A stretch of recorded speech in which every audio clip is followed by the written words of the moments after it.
The most consequential country in Asia right now isn't China. It isn't the United States. And it isn't Singapore. It's the country all three are quietly watching, recalculating around, and adjusting their strategies for: the Philippines.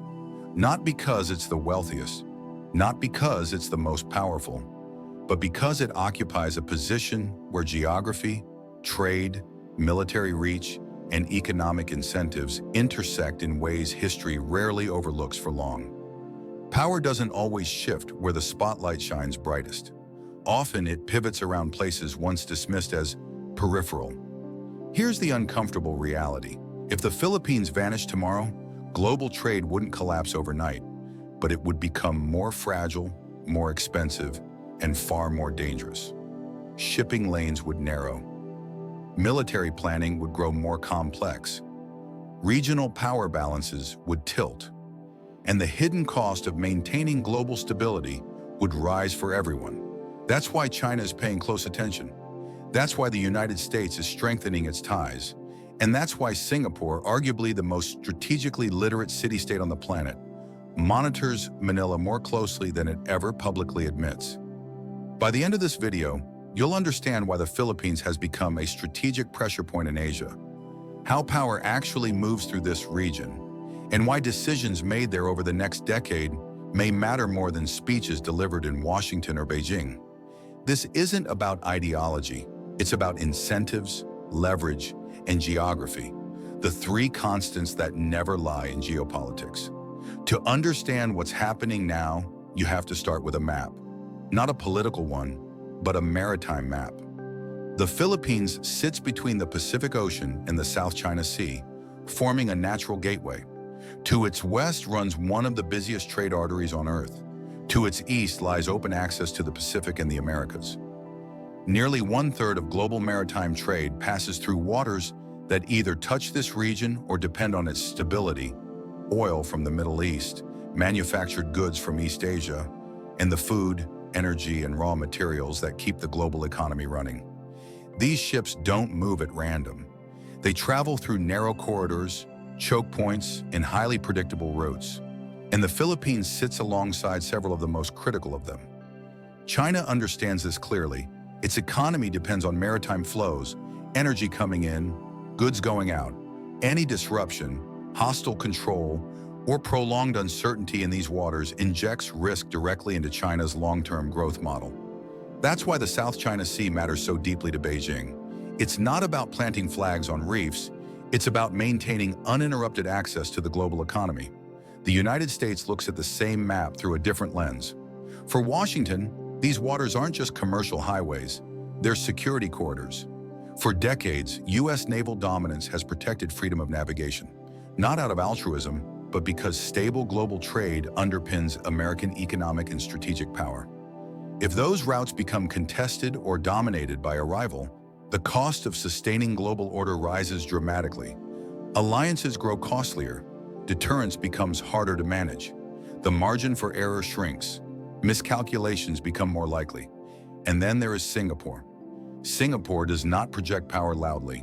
It does not issue threats or dominate headlines. Yet it sits at the financial and logistical core of Southeast Asia. Capital flows through it. Trade routes converge there. Information moves across its networks. Every major power, whether it admits it or not, passes through Singapore's systems. Singapore survives by seeing patterns early and positioning itself where power flows, not where it announces itself. From that vantage point, it watches the Philippines not as a competitor, but as a variable, one that can either stabilize the regional equation or throw it dangerously off balance. For decades, the Philippines was viewed as strategically significant, but operationally weak. It had geography, but little leverage. Its economy grew, but unevenly. Its military remained underfunded. Its foreign policy often felt reactive, shaped more by history than by intent. That view no longer holds. The Philippines today is not a finished success story, but it is something far more consequential, a country in transition. Its population is young. Its economy is among the fastest growing in Southeast Asia. Its cities are modernizing, its infrastructure is expanding, and most importantly, it is rediscovering its strategic agency. It is no longer defaulting to alignment with one power or another. It is making choices. And choice is what unsettles major powers. China offered infrastructure, investment, and development financing. The formula was familiar: build roads, build ports, build influence. But influence purchased through debt is inherently fragile. Manila hesitated. Some projects slowed, others were renegotiated. Instead of deepening dependence, the Philippines began diversifying its partnerships. That decision mattered more than any single deal. At the same time, security cooperation with the United States quietly expanded. Access agreements were renewed. Joint military exercises increased, not because the Philippines was seeking confrontation, but because it was seeking options. In geopolitics, options are survival. Countries without options become instruments. Singapore noticed something else. The Philippines was not choosing sides. It was choosing leverage. That distinction matters. Countries that choose sides lock themselves into someone else's strategy. Countries that choose leverage force others to adjust to them. This is why China's recent public acknowledgement of the Philippines' strategic importance was so significant. It was not flattery, it was recognition. Recognition that ignoring Manila would push it closer to competitors. Recognition that pressure tactics risk backlash. Recognition that the balance had shifted. Popular narratives often reduce this region to a binary contest between China and the United States. It's a clean story, and an incomplete one. The real contest isn't about who wins allegiance. It's about who shapes the environment in which decisions are made. Who shapes the incentives? Who makes cooperation cheaper than conflict? The Philippines sits at the center of that environment. Its ports can facilitate trade or constrain it. Its airspace can enable surveillance or deny access. Its diplomatic choices can reinforce regional norms or quietly erode them. None of this requires aggression. It requires alignment. History offers a clear warning. Strategic crossroads rarely remain neutral by chance. They are pulled, pressured, and persuaded until they tip, sometimes gradually, sometimes all at once. The Philippines has reached the point where every decision is scrutinized not for what it declares, but for what it enables. This is where Singapore's perspective becomes especially revealing. Singapore does not benefit from volatility. It thrives on predictability. It depends on secure sea lanes, credible deterrence, and balanced relationships. A Philippines that is economically resilient, strategically confident, and diplomatically independent strengthens regional stability. A Philippines that is coerced, indebted, or heavily militarized becomes a force multiplier for risk. Singapore understands this intuitively. So does Washington, so does Beijing. What makes this moment different is that all three are responding to the same realization at the same time. The Philippines is no longer a passive buffer.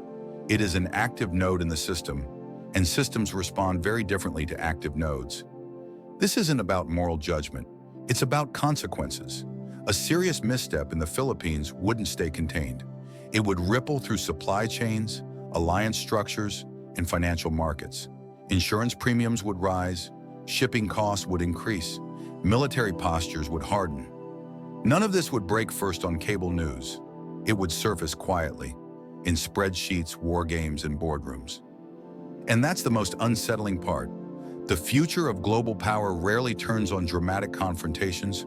More often, it shifts through quiet adjustments made by countries most people aren't watching closely enough. The Philippines is now one of those countries. The question isn't whether it matters, it already does.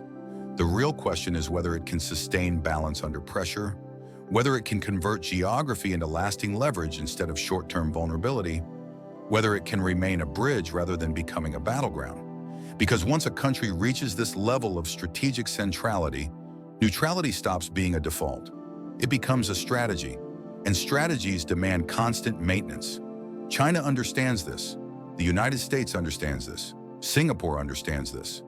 The world is watching the Philippines not because conflict is inevitable, but because a far more consequential decision is approaching.